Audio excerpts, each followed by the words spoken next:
Akhirnya, setelah sekian lama, keluar juga aku daripada gua. Duduklah Chelsea seorang-seorang dalam gua.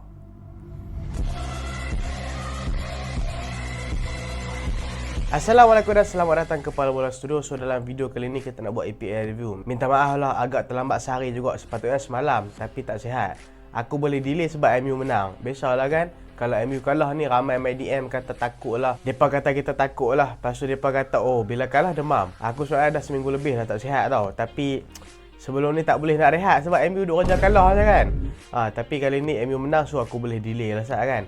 Sebab ramai fan-fan hater mereka tak bunyi sangat lah kan. Tapi MU menang pun bukan komisi. Tapi dalam video ni bukan kita nak sembang pasal MU saja. Sebab MU ni pun dah bosan dah nak sembang. Kita nak sembang tentang beberapa game. MC menang dengan pasukan Nottingham Forest, Liverpool menang dengan pasukan West Ham 3-1, Chelsea seperti biasa kalah lagi dengan pasukan Aston Villa, Newcastle belasah Sheffield sampai 8 biji. Dan semestinya game North London Derby iaitu game Arsenal dan juga game pasukan Spurs. What a game game tu. So kita nak masuk game mana dulu? Kita masuk dekat game MC dengan pasukan Nottingham dulu. Main 10 orang tapi still menang. Tapi itulah main dekat Etihad, mereka no problem. Dalam game ni seperti biasalah Erling Haaland score dan juga Phil Foden score untuk bagi 3 mata penuh dekat pasukan MC. Tapi nasib baiklah mereka score 2 biji tu. Mereka leading 2 biji tu sebelum mereka kena kad merah. Kalau lah 0-0 lepas tu kena kad merah, aku rasa mungkin keputusan akan memihak kepada pasukan Nottingham. Tapi kita tahu pasukan MC memang kuat. Mereka main dengan 9 orang pun aku rasa mereka boleh menang. Tapi waktu MC kena kad merah, waktu Rodri kena kad merah tu, MC dah leading 2 biji dah. So tak ada masalah lah untuk MC pertahankan kedudukan mereka tu. Dalam game ni everything going so smooth tau. Sampailah Rodri tu jadi Rodri Miro. Tiba-tiba pula jadi macam Casemiro perangai dah. Budak hak pakai baju tain dekat sekolah ni kan, hang tengok dia. Dia ni jenis budak baik je, jenis tak kacau orang. Orang je duk selalu kacau dia. Hang tengok macam Rodri lah. Rodri ni jenis main pakai baju tain. Tak kira lah kalau main sampai minit 120 pun dia akan tain juga. Tapi tiba-tiba dalam game ni, oh dia jadi gangster. Dia jadi macam Casemiro pula.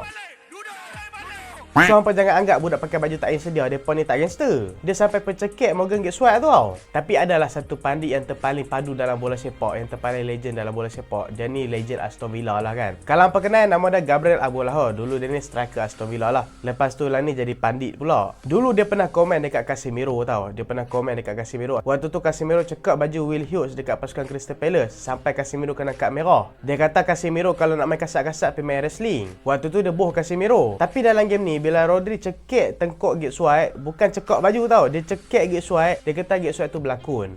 Wow, aku pun fikir kan, dekat mana otak dia letak sebelum dia cakap benda ni ya. Dia boleh tengok dengan jelas Rodri tu cekik Morgan Getswat. Tak kira lah dia cekik kuat ke ringan ke, bila ada kontak benda tu memang straight red card lah. Aku tak tahu lah awak dia pertahankan sangat Rodri ni, tapi bila Casemiro buat dulu tu, dia betul-betul bubuh Casemiro. Tapi itulah bila Haaland 2-0 dekat home memang tak ada masalah lah walaupun hang kena kad merah sampai ke hujung perlawanan. Dan Manchester City dia pun berjaya menang lagi dalam game ni. 6 game, 6 straight menang. Lah ni mereka tengah selesa duduk dekat top dengan 18 poin. Tapi tak selesa sangat sebab dekat tempat kedua ada pasukan Liverpool. Aku rasa kan pasukan MC kalau pasukan lain liga mereka tak ada masalah tau.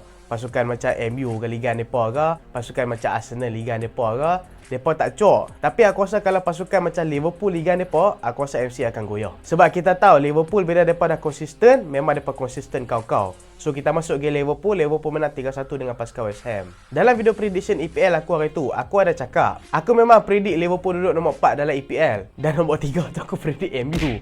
Tapi tak apalah kan, biasalah prediction. Tapi aku ada cakap dalam prediction aku cakap jangan terkejut kalau Liverpool fight untuk takluk EPL musim ni. Sebab kalau hang tengok performa Liverpool musim lepas, depa bagus je dekat home. Cuma depa tak bagus dekat away je.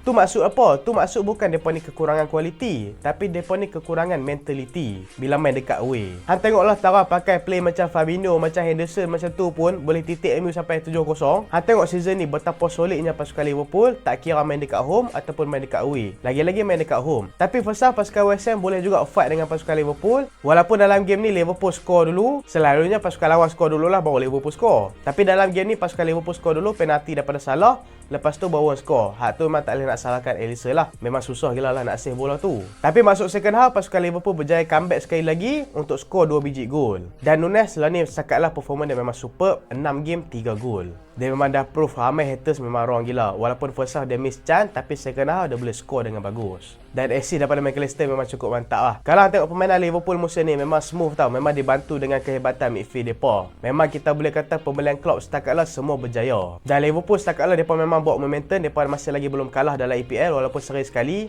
Tapi itulah depa seri dengan Chelsea. First game tu betul-betul bagi expectation tinggi lah dekat Chelsea. Sebab permainan Chelsea dengan Liverpool first game tu boleh kata nice juga. Tiba-tiba Liverpool naik atas, Chelsea merudung ke bawah pula kan. Tapi tak apalah, musim masih lagi awal, kita tengoklah adakah Liverpool akan konsisten ligan pasukan MC sampai ke hujung season macam sebelum-sebelum ni. So kalau depa ligan MC sampai hujung, welcome to City Pool era lah. Yang mana aku rasa kalau title race antara pasukan FC dengan Liverpool ni memang menarik lah. Semua tim memang tak ada ligan lah. Kalau lah jadi title race tu. Kok Arsenal dengan Spurs duk ligan juga. Sebab aku rasa lah ni kalau nak kira title contender ada 4 tim yang aku rasa. MU tak ada lah. MU tak ada dengan prestasi macam ni, bukan title contender. Aku rasa kalau dengan prestasi semasa ni kita ada 4 title contender. Iaitu pasukan FC, Liverpool, pasukan Arsenal dan juga pasukan Spurs. Spurs jangan terkejut lah kalau mereka fight untuk title juga. Sebab apa dapat tengok mentaliti mereka untuk menang macam mana. 2 kali kena tinggal dengan pasukan Arsenal, 2 kali mereka comeback dengan Arsenal dekat Emirates. So mereka dah ada winning mentality tu. Bukan setakat winning mentality, dalam game ni pun mereka hampir-hampir menang. Tapi nasib baiklah seri saja. Tapi saat game Arsenal dengan Spurs kita tangguh saatlah. Kita masuk game lain dulu. Kita masuk game MU dengan Burnley dulu. Game ni kalau hang tengok kan, MU menang 1-0. Memanglah kalau hang tengok MU menang. Tapi kalau hang tengok daripada segi permainan, pasukan Burnley memang outplay pasukan Manchester United. Tapi satu kelemahan pasukan Burnley dalam game ni, mereka ni lack of finishing lah. Mereka ni banyak main sangat. Memanglah passing mereka cantik, taktikal mereka bagus. Tapi bila masuk dalam kotak, lambat sangat nak shoot. Lepas tu satu lagi lah, tambah performa Onana pun bagus juga dalam game ni. MU sebelum tu sepatutnya dah skor 1 gol, tapi mereka kata offside lah. Hojlund mengganggu goalkeeper. Itu tak apalah. Tapi dalam game ni kalau kau nak puji barisan back four Manchester United pun, tu pun orang beli je kan. Tapi itulah, dalam game ni back four Manchester United boleh kata solid. Macam Lindelof, macam Johnny Evans. Johnny Evans memang bagus gila dalam game ni. Aku terkejut jugalah tengok dia perform dalam game ni. Cuma Dalot dalam game ni banyak juga buat mistake tau. Dia passing ke belakang banyak juga mistake dah. Tapi tak apalah, nanti orang bisa kamai pandailah dia duduk kat bench balik. Dekat kiri pula Reguilon daripada segi bertahan dan ni memang lemah juga, agak merisaukan juga. Daripada segi menyerang okey. Cuma dalam game ni kalau tengok permainan pasukan Burnley, depa kuasai posisi sampai 62% tau. Tapi depa tak dapat skor sebiji gol langsung. Depa main dekat home tapi tak dapat menang. Memanglah mereka lawan dengan MU, kalau kita nak kira daripada atas kertas, memang MU pasukan favourite untuk menang. Tapi bila dengan permainan Burnley dalam game ni, so memang sayang mereka tak menang. MU pula dalam game ni tak banyak chance, tapi sekali ada chance boleh finish dengan baik. Banyak lagi chance sebenarnya MU tak skor. Macam Hojlund berapa kali dia panggil dia miss chance. Rashford pula dalam game ni, time nak kena shoot dia pergi passing, time nak kena passing dia pergi shoot pula kan. Mungkinlah dia ni kekok lagi lah nak jadi orang passing dekat orang ni. Sebab jarang kita tengok Rashford ni nak passing-passing kat orang. Tapi itulah sejak beberapa game ni mungkin arahan Ten Hag suruh Rashford cross dekat Hojlund. Mungkinlah dia ni tak biasa lagi kan. Nanti lama-lama dia okey lah kot. Tapi MU menang 1-0 juga dalam game ni. Kalau kita nak kata performance player yang tak bagus dalam game ni, mungkin McTominay lah. McTominay aku tak tahu dia buat apa dalam padang tu. Biarlah dia main seorang-seorang dia. Dan ada juga debut daripada Amrabat masuk. Tapi aku agak frust sikit lah sebab dia masuk, dia main dekat left back. Sebab kena ganti Reguilon injured. So MU menang 1-0 dalam game ni. Long ball cantik daripada Johnny Evans. Gol world class daripada Bruno Fernandes. Kita tak boleh nafikan gol tu memang cantik. Tak silap aku CR pernah buat gol macam ni waktu lawan Spurs season lepas kot. Season lepas ke 2 season lepas? 2 season lepas. Dan gol ni ala-ala macam Van Persie lah. Tapi tak ada lah, sama jauh lagi sebab Van Persie jauh lagi Tapi gol Bruno tu memang cantik. Long ball cantik daripada Johnny Evans. Lepas tu dia volley pula. So MU pun menang lah 1-0 dalam game ni. Kita masuk ke next game pula, iaitu menang 1-0 juga. Tapi bukan Chelsea. Aston Villa menang 1-0. Chelsea aku tak tahu lah nak kata apa kan. Selepas mereka spend, tak silap aku season ni mereka spend 400 juta. Mereka pasukan yang paling banyak spend tau. Walaupun mereka ni pasukan yang paling banyak dapat pendapatan sebab mereka berjaya sekian banyak kelab macam Mount, Harvard apa semua tu. Tapi still selepas perbelanjaan 400 juta kita tak dapat nampak ke manakah duit tu digunakan. Bila tengok mereka main kan, rasa macam mana player yang Chelsea beli tu lah. Mana player yang Chelsea beli tu? Beli banyak-banyak player, lain kali striker Nicolas Jackson. Aku pelik jugalah. Beli banyak-banyak player, lain kali pakai juga aku dah tua Thiago Silva. Dan satu masalah Chelsea ni daripada dulu lagi aku cakap, skuad Chelsea ni mereka tak balance. Iaitu terlalu banyak pemain muda sangat. Memanglah mereka ada pemain berpengalaman macam Thiago Silva. Tapi bila ada seorang je pemain berpengalaman, susahlah nak kondak budak-budak muda ni. Aku rasa Chelsea sepatutnya mereka ni beli pemain berpengalaman. So letak dalam tim tu. Lepas tu beli pemain muda berbakat. Lepas tu letaklah pemain muda berbakat tu di sekeliling pemain pengalaman tu. Barulah mereka boleh berkembang. Satu contoh yang aku rasa pasukan lain tengah buat ni iaitu pasukan Real Madrid. Macam tu lah yang pasukan Real Madrid tengah buat lah ni. Walaupun mereka baru kalah dengan Atletico lah. Tapi itulah contoh yang patut Chelsea ikut. Maksudnya hang penuhkan tim hang dengan pemain berpengalaman. Tapi hang letak seorang dua pemain muda. So bagi mereka berkembang, barulah mereka boleh jadi world class. Kita bukan main carry mode. Tapi dalam game ni sebenarnya Chelsea main okey. Cuma ketumpulan finishing je. Modric aku tak faham pasal apa. Bila dia perform dalam game ni, tak adalah perform sangat. Tapi dia main okey dalam game ni, dia kena sub keluar pula. Aku heran jugalah. Nicolas Jackson tu, aku bukan nak best dia sangat, tapi teruk jugalah tu. Aku harapkan Nkunku cepat-cepatlah balik kan jadi striker tengah untuk pasukan Chelsea. Dan insiden kad merah Malo Gusto tu, ramai yang katakan dia sentuh bola. Memang dia sentuh bola, tapi hang tengoklah lepas dia sentuh bola tu, kaki kawan tu sampai terkepok tau. Kalau aku sebagai referee pun mungkin aku rasa ragu-ragu juga nak bagi kad merah. Tapi bila tengok terjahan keras macam tu, walaupun kena bola dulu, tapi kalau pemain lain tengok benda tu just kad kuning je, takut pemain lain ikut pula. So aku rasa memang keputusan yang bagus, referee bagi kad merah. Tapi selepas kena kad merah itulah pasukan Chelsea main dengan terabuk dan pasukan Aston Villa start berani menyerang. Sebelum tu dia berani juga menyerang, tapi lepas tu Chelsea memang dia pemain dengan 10 orang. Mereka lagi tak confident lah main dalam game tu. Tara main 11 orang pun tak boleh score gol, apatah lagi 10 orang. Belum nak sembang pasal first half referee tiup awal tu. Referee tiup awal tu macam hampa main 46 minit pun tak boleh skor. Seminit lagi macam boleh skor tu kan. Tu dia tiup awal tu. Dan lain kali dapat jugalah gol daripada Oli Watkins. Finishing cukup baik daripada dia. Dan Aston Villa menang sekali lagi. Chelsea baru menang sekali je. Tu pun menang dengan pasukan Luton. Yang lain semua kalah dan juga seri. So next game Chelsea lawan dengan pasukan Brighton dalam Carabao Cup. Aku rasa ni game crucial untuk Pochettino lah. Aku perasan sekejap lagi Lampard main balik dekat Chelsea. Tiba-tiba sekejap lagi pecat Pochettino, ambil Lampard jadi caretaker. Lepas tu sampai hujung season, tukar coach balik. Macam tu lah sampai Abang Jamil mampu. So kita masuk ke next game iaitu pasukan Newcastle dan juga pasukan Sheffield. Newcastle menang 8 biji. Game ni sorry lah aku tak tengok full, aku just tengok macam tu je. Tapi kan aku bukanlah nak puji sangat pasukan Newcastle United. Memang performa mereka bagus, menang 8 biji. Tapi hang perasan tak tim-tim pendatang baru dalam EPL musim ni, mereka langsung tak boleh bagi saingan atau dengan pasukan dalam EPL. Anda dapat nampak jurang antara pasukan daripada Championship dengan pasukan dalam EPL memang jauh gila.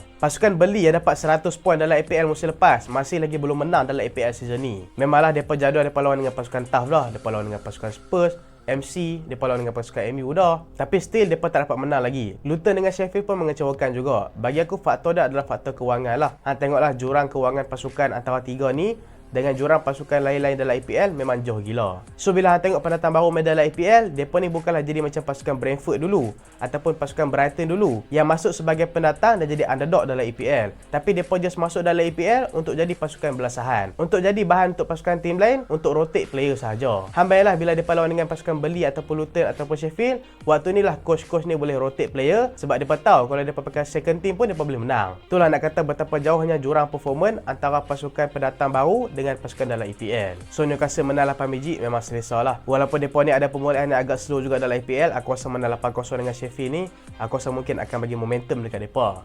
Last game, Arsenal dengan pasukan Spurs. What a game lah. Arsenal score, Spurs comeback. Arsenal score, Spurs comeback. Game ni kalau hang tengok line-up, aku agak terkejut jugalah Trossard tak main kan. Sebab apa? Sebab injured ke? Kalau siapa-siapa tahu boleh komen kat bawah boleh tak? Game ni Nketiah start sebagai striker tengah, Jesus dekat kiri, dekat kanan ada Saka. Pasukan Spurs pula, game ni Brandon Johnson start. Kalau nak kata separuh masa pertama, pasukan yang lebih menguasai perlawanan adalah pasukan Arsenal. Memang kau-kau Arsenal attack, memang kau-kau Arsenal pressing pasukan Spurs. Dan nampak Spurs lambat gila nak settle down dalam game ni. Tapi nasib baiklah mereka tak kena gol awal. Tapi lalah kali terkena juga gol dekat Romero tu. Gol sendiri lah. Sepatutnya gol Saka tapi biar kena Romero. Romero dalam game ni kesian jugalah kat dia. Dia terbiar kena gol. Lepas tu dia lah penyebab penalti. Tapi Spurs pun tak give up juga. Jaringan Mason pada minit ke-42. Tapi kalau kita kata performa daripada first half, aku boleh kata pasukan Spurs tak mengalah. Walaupun kita boleh kata pasukan Arsenal menguasai perlawanan waktu first half. Tapi David Raya performa dia walaupun dia bolos gol pertama tu, aku memang nak puji gila lah David Raya. Ramsdale memang siap-siap lah duduk dekat bench tu. Memang panas lah dekat bench tu. Tapi dia nak kata bayar nak beli dia. Sebab David Raya memang solid. Dia ni press resistant. Orang press dia macam mana pun dia relax je. Kita yang tengok dekat rumah pula cok kan. Padahal David Raya tu relax je orang bila main press kat dia. Dan long ball dia tepat. Dia buat satu crucial save pula dah macam-macam Casillas dah. Masuk second half pula walaupun Arsenal dapat gol dulu lah. Arsenal dapat gol pada minit ke-54. Gol penalti lah. Sebelum tu yang Romero terkena tangan tu. Bagi aku situasi tu ball to hand. Tapi disebabkan Romero tu macam tangan dia turun ke bawah. So mungkinlah sebab tu referee bagi penalti. Tapi tak apalah. Penalti tu penalti je lah. So Saka dapat penalti tapi tak sampai berapa minit. Baru 2 minit je. Son score pula.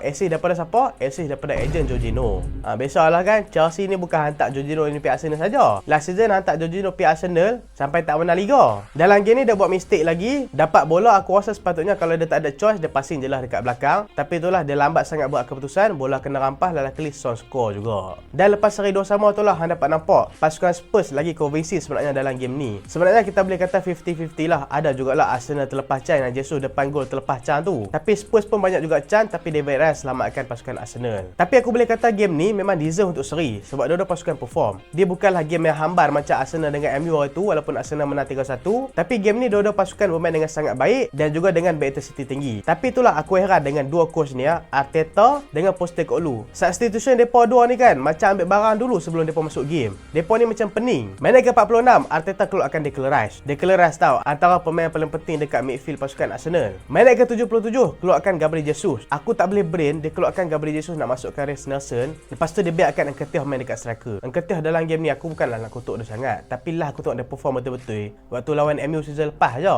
Lepas tu kira dia habis luck dah dekat situ, memang tak perform dah lepas tu. Untuk Spurs pula Postecoglou, aku pun rasa dia ni ambil barang juga. Sebab waktu Spurs tengah nak cari gol, dia keluarkan player macam Son, macam Maddison. Aku heran jugalah, tak tahulah apa nak jadi. Dia keluarkan tu masukkan pemain boleh harap tak apa juga. Ni masukkan player macam Richarlison. Bukanlah nak kata Richarlison tak boleh harap, tapi memang tak boleh harap pun. Cuma kalau Arteta tadi aku rasa Jesus tu mungkinlah Arteta nak protect Jesus supaya dia takut dia injured balik lah. Sebab dia kan baru recover daripada injured balik. Tapi itulah Nketiah main sampai 90 minit tu aku tak boleh brain lah. Sebab dia memang tak perform dalam game ni. Ada cara dipanggul patut dia passing, dia pergi shoot pula. Aduh, tak faham aku. So itulah video EPL review kali ni. Sorry lah kalau ada terlepas beberapa game penting. Contohlah Brighton lawan dengan pasukan Bournemouth ke.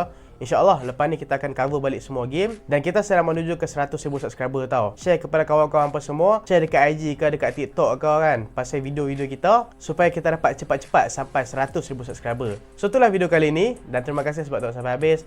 Jangan lupa like, jangan lupa share, jangan lupa subscribe. Aku Solehan, Assalamualaikum.